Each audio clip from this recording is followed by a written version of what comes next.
Salut toi. Ok. La dernière fois j'ai fait une cure SoShape pendant 7 jours. On était tous plus ou moins d'accord pour dire que ce genre de plan c'est plutôt l'arnaque. Mais ça m'a donné envie pour 2019 de tester plein de régimes alimentaires différents. Alors je parle pas de régime en tant que tel, mais de régime alimentaire. J'ai envie de faire une semaine végétarienne, une semaine végane, une semaine sans sucre raffiné. J'ai envie de faire une semaine de chrononutrition que je commence aujourd'hui.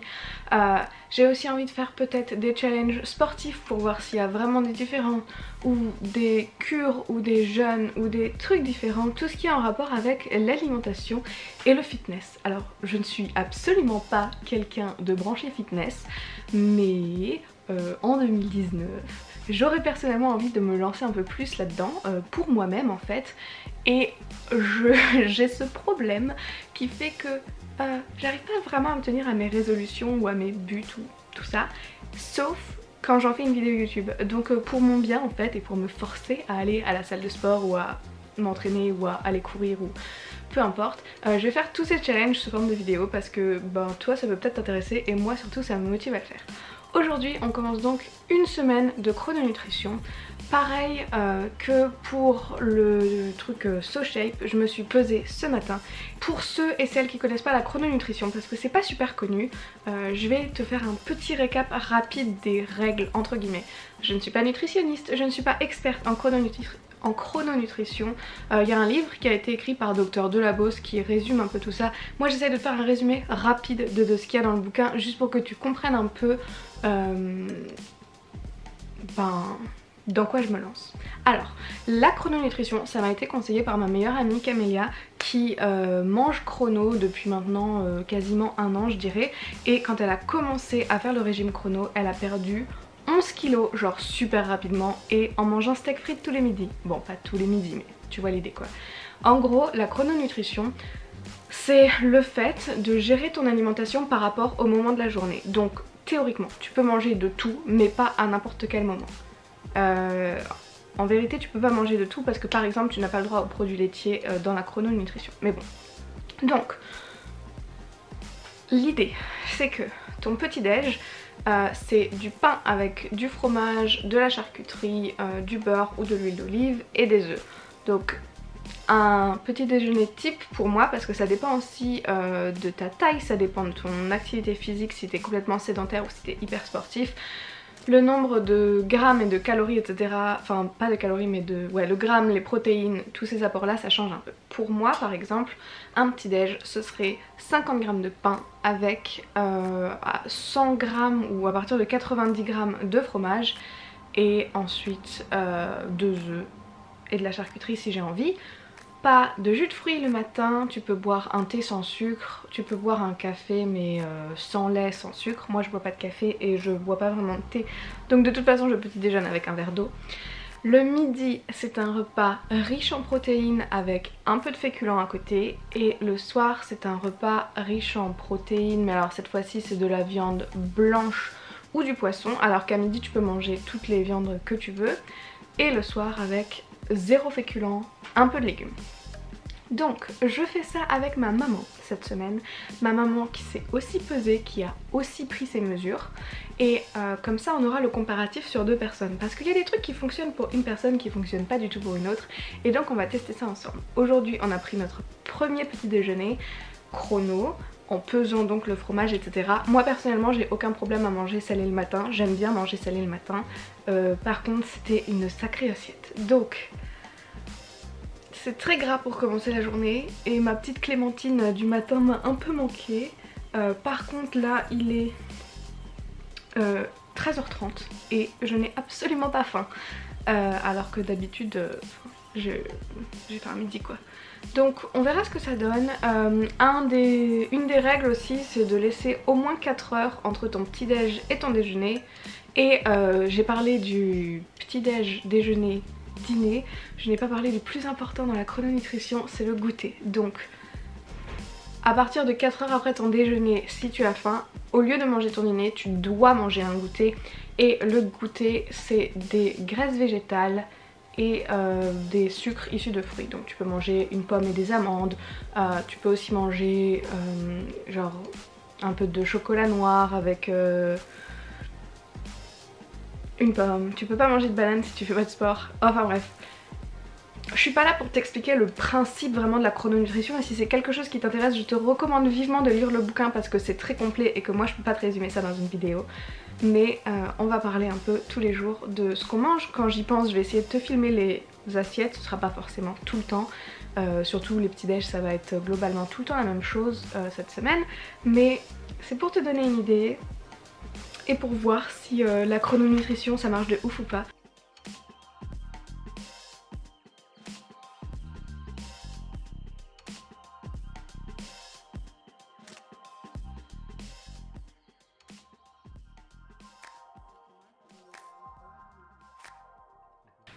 Ok, c'est l'heure pour le bilan à la fin de cette semaine de chrono. Je sais que j'ai très mal filmé mes repas. Si ça t'intéresse un peu plus, tu peux aller voir sur l'Instagram de ma maman parce que elle poste vraiment une photo à chaque repas qu'on prend. Donc si tu veux savoir ce que je mange, généralement je mange la même chose que ma maman. Mais moi je sais pas, cette semaine c'était un peu le bazar si t'as suivi. Voilà, toute cette histoire de visa, c'est pas réglé, c'est loin d'être réglé, je ne sais pas si ça sera réglé un jour. En ce moment je suis donc un peu en vrac, mais j'ai terminé ma première semaine de chrononutrition et j'avais envie d'en parler. Je vais attraper juste ici la petite enveloppe sur laquelle on a tout noté. Donc il faut savoir que ma maman et moi et mon papa, on a tous mangé chrono cette semaine. Du coup, ces notes là, c'est pas seulement les miennes, c'est les avis de mon papa et ma maman aussi. Moi personnellement, j'ai beaucoup aimé. J'ai perdu en une semaine 1,9 kg, ce qui est assez fou. Et j'ai perdu quelques centimètres de tour de taille, quelques centimètres de tour de hanche, ce qui est plutôt cool. Donc, commençons par les aspects négatifs et ensuite moi je finirai avec les aspects positifs. Le premier aspect négatif qu'on a un peu tous senti, c'est que pour nous c'est très difficile de manger aussi gras le matin parce que tu as une portion minimum de fromage à manger et ça va le premier jour, ça va le deuxième jour et déjà le troisième jour tu ne peux plus voir le fromage en peinture. Donc c'est du pain, du fromage, de la charcuterie si tu veux, mais surtout 2 œufs. Et à la fin genre, on regardait les œufs et on se disait c'est pas possible, genre on ne peut pas manger des œufs ce matin. En fait je trouve que c'est vite écœurant. Et après vers la fin de la semaine on a commencé à faire genre de la quiche pour le petit déj plutôt que donc avec les mêmes ingrédients mais essayer de les présenter sous une autre forme ou de faire des croque-monsieur etc. Et du coup on essaye un peu de trouver comment varier les petits déj et varier la consistance du petit déj parce qu'on trouve ça quand même vite assez écœurant. Le deuxième point, et là c'est le point de ma maman parce que moi j'y connais rien, ma maman m'a dit que c'était plus cher. Donc une semaine de chrononutrition coûte plus cher que avant on mangeait généralement des plats assez light parce que ma maman ça fait quelques mois qu'elle fait Weight Watchers mais donc ma maman fait à manger elle-même tout le temps et donc chrono c'est plus cher forcément puisqu'il y a plus de viande et que la viande c'est ce qui est assez cher. Ensuite, ma maman et mon papa, je crois, ont dit qu'ils éprouvaient une sensation de lourdeur après les repas. Moi, c'est quelque chose que je ressens peut-être un tout petit peu après le petit-déj, mais c'est vrai qu'après le déjeuner ou le goûter ou le dîner, quand il m'arrive de dîner, j'ai pas forcément spécialement cette sensation de lourdeur. Donc, ça c'est peut-être aussi propre à chacun et peut-être que tu vois, c'est juste le temps que ça se mette en place, je sais pas. Alors... on a marqué baisse d'énergie et ça compte pour ma maman parce que moi perso j'ai pas eu ça et je parlerai au contraire de ma hausse d'énergie dans les points positifs. Ma maman elle s'est sentie pas très bien 2-3 jours, donc les 2 premiers jours ça allait, à partir du 3e jour elle avait à peu près les mêmes symptômes que la grippe kétogène, donc l'espèce de manque de motivation, grosse fatigue et être un peu genre juste un peu à côté de tes pompes quoi. Et elle a eu ça et du coup c'était pas chouette. Ensuite un point, voilà je n'ai pas spécialement envie de vous parler de mon passage au sel mais vu que tu manges vachement moins de fruits et de légumes ça dérègle un peu ton transit et ça c'est quelque chose qu'il faut voir aussi peut-être sur plusieurs semaines si ça se règle ou pas mais forcément moins tu manges de fibres, moins tu vas au WC. Donc comme là tu manges à peine des fruits, genre tu manges des fruits au goûter et des légumes un tout petit peu le soir et encore moi comme j'avais jamais faim pour le dîner, je ne dînais pas, tu vois, c'est un peu compliqué. Cela dit, nous ne sommes pas malades de ce dérèglement de transit, c'est juste c'est un dérèglement. Ok. Et ensuite, le dernier point qu'on a noté dans les négatifs, c'est qu'on a l'impression que les repas sont pas variés. Je dis pas qu'en mangeant chrono, tu auras forcément des repas qui sont pas variés. Je dis en revanche que c'est difficile de trouver comment varier parce que par exemple à midi, t'es censé manger plutôt de la viande rouge et des féculents et non pas des céréales, donc féculents ou légumineuses, et donc au final tu te retrouves à manger des patates. Et donc bien que tu puisses faire différents trucs, par exemple entre je sais pas, steak frites, on est d'accord, c'est de la viande rouge et des patates, et hachis parmentier c'est de la viande rouge et des patates, et ouais, tu vois, t'as différentes options, mais quand tu regardes c'est quand même que viande hachée patate quoi, et les petits déj c'est quand même aussi tout le temps la même chose, et du coup, bon, c'est peut-être à nous de tester d'autres recettes et des trucs qu'on n'aurait peut-être jamais cuisiné avant, mais personnellement on a trouvé ça un peu redondant dans les ingrédients, et du coup bon, c'est un peu difficile de savoir quoi cuisiner quand t'es assez limité en termes d'ingrédients.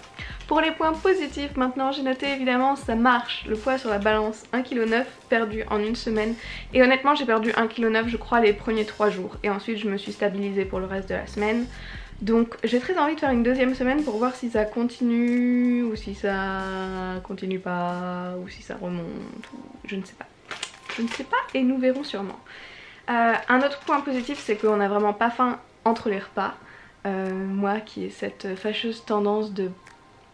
C'est pas que je grignote, genre si je suis dans ma chambre en train de bosser sur une vidéo ou quoi, je grignoterai pas. Par contre si j'ai le malheur de passer devant un placard où il y a des gâteaux et que j'ai un tout petit peu faim, je vais m'arrêter pour manger un gâteau. Et là j'ai tellement pas faim entre les repas que je ne grignote pas, c'est juste complètement réglé, donc voilà.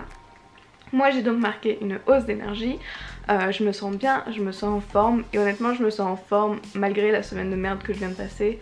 Et je peux dire aussi que en temps normal je sais que quand je pleure énormément c'est suivi de journées avec des migraines absolument atroces, et je n'ai pas eu de migraine.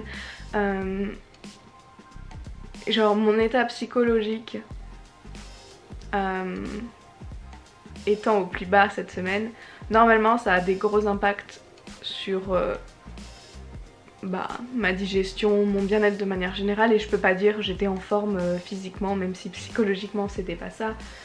J'ai été courir cette semaine et j'ai fait 5 km dans le temps le plus rapide, enfin la dernière fois que j'ai couru aussi rapidement c'était en mai 2016, donc c'est quand même que j'étais vachement en forme, parce que j'ai couru entre temps mais jamais à un rythme aussi bien qu'en 2016. Du coup de ce point de vue là c'était pas mal. Ma maman a noté aussi en point positif un gain de temps en cuisine. Encore une fois c'est pas vraiment moi qui vais juger parce que ce n'est pas moi qui fais à manger quand je suis ici. Forcément on va dire peut-être des recettes un peu plus simples, ça met moins de temps comparé aux recettes Weight Watchers où tu fais vraiment tout toi-même avec toute la sauce et tout, tu fais tout toi-même. Donc là un gain de temps en cuisine. On a aussi noté qu'on appréciait le sucre de manière très différente. Moi par exemple j'ai toujours détesté le chocolat noir, c'est un truc que je ne pouvais pas manger. J'adore le chocolat au lait, j'apprécie le chocolat blanc, je n'aime pas le chocolat noir, ça a toujours été comme ça. Et en fait là pour le goûter t'as pas le droit de chocolat au lait, par contre t'as le droit à du chocolat noir. Et au début je me suis dit bah je veux bien goûter, mais en fait je pense que je vais arrêter de manger du chocolat tout simplement. Et en fait j'apprécie maintenant le chocolat noir, et je pense que c'est parce que avant j'avais une alimentation qui était quand même tellement sucrée que le chocolat noir me paraissait horriblement amer. Et maintenant que je mange pas de sucre, genre de quand je me lève jusqu'à l'heure du goûter, qui est pour moi parfois à 17 h ou 18 h, et ben j'apprécie ce sucre et je trouve ça pas amer, puisque je pense parce que j'ai rien d'autre à comparer et parce que j'ai pas d'autres sucres dans la journée, et j'aime beaucoup. Et là on a acheté un... c'est mon papa qui déteste le chocolat de manière générale qui est allé nous acheter du chocolat, et il a pris un chocolat noir à la framboise et t'as l'impression de croquer dans un Pim's et c'est trop bien. C'est pareil pour les fruits en fait, j'ai l'impression que les fruits sont vachement plus sucrés maintenant que je ne mange pas de sucre le reste de la journée, du coup c'est plutôt cool.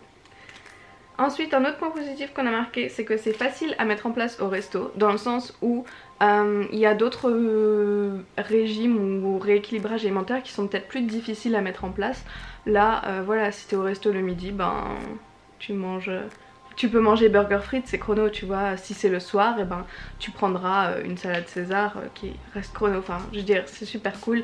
Et évidemment n'oublions pas que le meilleur point dans tout ça c'est qu'on a 2 jokers par semaine, et que les jokers c'est ce que tu veux. Faut pas prendre les deux jokers dans la même journée, mais je veux dire, tu peux aller te taper un McDo avec dessert, c'est un joker. Et moi, je suis pour le genre de régime qui me permet d'aller craquer, d'aller manger une pizza. Autant ça me dérange pas de faire attention à ce que je mange ou etc. quand je suis chez moi, autant j'ai pas du tout envie quand je suis avec des amis de devoir dire ah non, je peux pas manger une pizza, genre commandez tous une pizza, moi j'en mange pas, c'est juste pas possible. Et surtout genre j'ai des amis avec qui, alors c'est un rituel pour nous de commander pizza. Salut Arnaud, la pizza chèvre miel, tout ça. Et du coup c'est un truc que je ne veux pas couper de ma vie. Et là je me dis genre si je sais que le vendredi soir je vais manger une pizza avec mes potes, et ben je prends pas mes jokers pendant la semaine et je sais que je peux le prendre le vendredi soir et que tout va bien. Ok. Donc écoute, moins 1,9 kg en une semaine.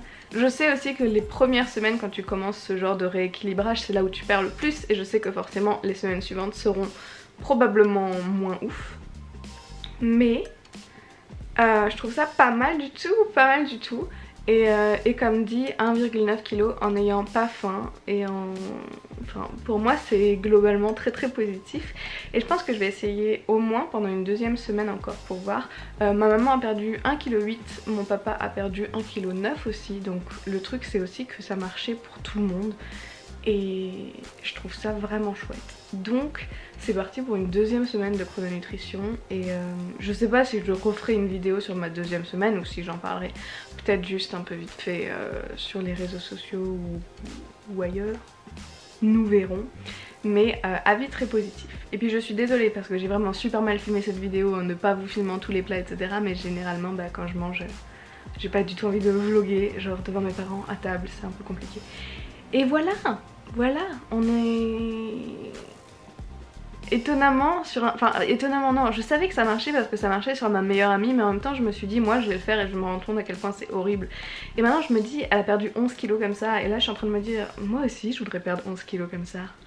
Donc on verra ce que ça donne. C'est tout pour moi pour aujourd'hui. Voilà, j'espère que ça t'a plu, j'espère que ça t'intéresse de parler de bouffe et de poids. Peut-être qu'un jour on parlera de sport, nous verrons. Mais voilà, ok, c'est tout. Dans tous les cas on arrivera bien à se retrouver quelque part sur internet, j'ai absolument aucun doute là-dessus. Alors je te fais de gros bisous et je te dis à très vite. Bye. Alors juste avant de partir, je te rappelle que il y a le lien pour Utip en dessous où tu peux regarder une vidéo de 30 secondes pour me filer 5 centimes. Voilà, c'est cool. Vous êtes incroyablement nombreux à regarder les pubs et 5 centimes par pub c'est rien et pourtant ça monte tellement vite, vous êtes trop cool. Donc merci beaucoup.